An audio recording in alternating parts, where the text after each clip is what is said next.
Baby carriers can feel like lifesavers. They keep your hands free, bring your baby close. But here's the truth. If they're not used correctly, carriers can put your baby at serious risk. I'm talking about suffocation hazards, hip dislocation, even dangerous fall, all of which can be prevented with the right knowledge. In today's episode of the BabyMasterPT podcast, I'm going to walk you through the safety precautions you must know before using a baby carrier for your little one. If you're new to the channel, my name is Cherrick Gordon. I've been a pediatric physical therapist for over 25 years. I've used my time helping parents just like you help their babies reach their milestones safely.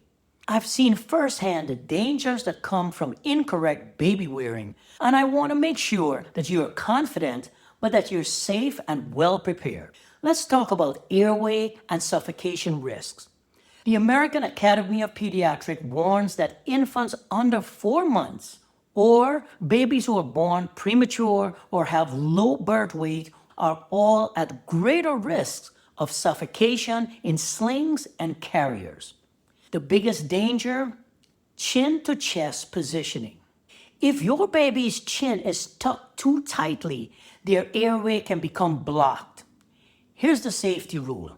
Your baby's face should always be visible, their nose and mouth uncovered with their chin off of their chest. Here's the rule you should follow, and I love it. It's called the T.I.C.K.S rule. This is the gold standard for safe baby wearing. The T stands for tight. Your baby should be snug against your body, not slouching down. The I stands for in view at all times. You should see your baby's face without having to remove any covering or fabric.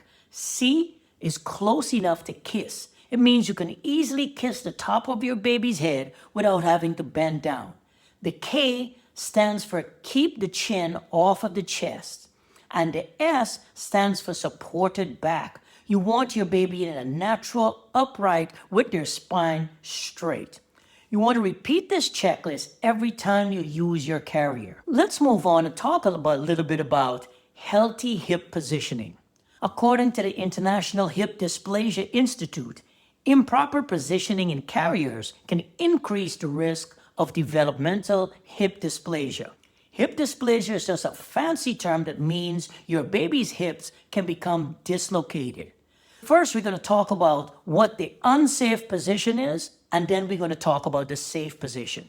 Here's the unsafe position.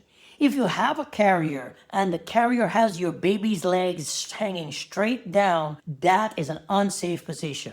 What you want instead is the safe position where baby's legs form this M shape, M letter position around your body. If your baby's a newborn, baby should be facing you, and where you want baby's thighs to be higher than their hips and to be in a upright position where the knees are higher than baby's bottom. So to go through that one more time, step by step, you want your baby's body to form an M shape. You want the thighs supported, knees higher than your baby's bottom, and their legs wrapped around you where baby's feet are open and they're pressed up against your body. This is the perfect position to actually help with hip development, especially if you're dealing with a newborn or a baby below the age of 4 months. This is super important for baby's hip development because this position will allow the baby's thigh bone to properly seat into the hip socket. And that is the perfect position to help your baby's hips to develop properly because early on, your baby's hips are not yet fully developed. At this age, baby's hip joints are still forming. You want to make sure you choose carriers that are labeled hip healthy and always check your baby's leg placement. When you finish strapping everything on and you're ready to take off, you want to do a final check. Up next, something just as important and that causes a lot of injuries in babies are falls. Here's the thing. Carriers will change your balance. They change where you are positioned and where your center of gravity is.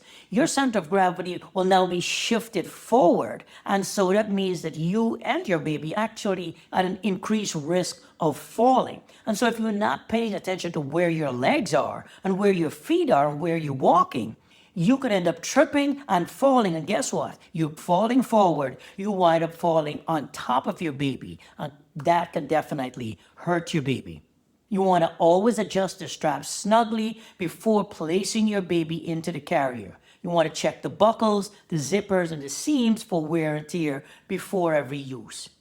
Here's another tip. You want to avoid womb-like products that cover your baby's face. Like I said, no face covering at all. Stop using the carrier if your baby exceeds the weight limit or if your baby just feels unsafe to you. Trust your parental instincts. Let's talk about age and developmental appropriateness. Newborns, you want to use an inward-facing sling or a soft carrier only. You want to avoid the outward-facing positions before your baby's head and neck muscles are strong enough to handle that. Usually, baby develops that neck and head strength right around that 5 to 6 month mark. Backpacks with frames are not safe for babies under 4 months. So you always want to match the carrier type to your baby's age, weight, and developmental stage. When in doubt, consult your pediatrician or a pediatric physical therapist. Now, I know that baby wearing is all the rage these days, but I also want to advise you to shoot for balance. You want to balance baby wearing with floor time.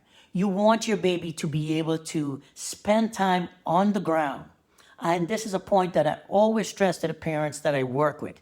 Carriers should complement floor time, not replace it. Babies need opportunities for tummy time, rolling, crawling, creeping, and exploring on the ground to develop motor skills and their brain connections. Babies need to be able to push off the ground. Overuse of baby carriers can delay these milestones. Here's the takeaway. Baby carriers can be safe and wonderful if you follow the T.I.C.K.S rule. Ensure healthy hip positioning, choose the right design for your baby's age, and balance carrier time with plenty of floor time. In this video, we covered the precautions, but in the next video, I'm going to do a deep dive into some surprising benefits of baby wearing, how it can boost bonding, brain development, and even help calm a fussy baby. So you definitely don't want to miss that one. I'm going to leave the link in the description or right here. You can click this video. And remember, safe movement builds strong mind. I'll talk to you in the next video. Take care. If you found this information helpful, like it, subscribe to the channel, and consider sharing it with someone else who is considering a baby carrier.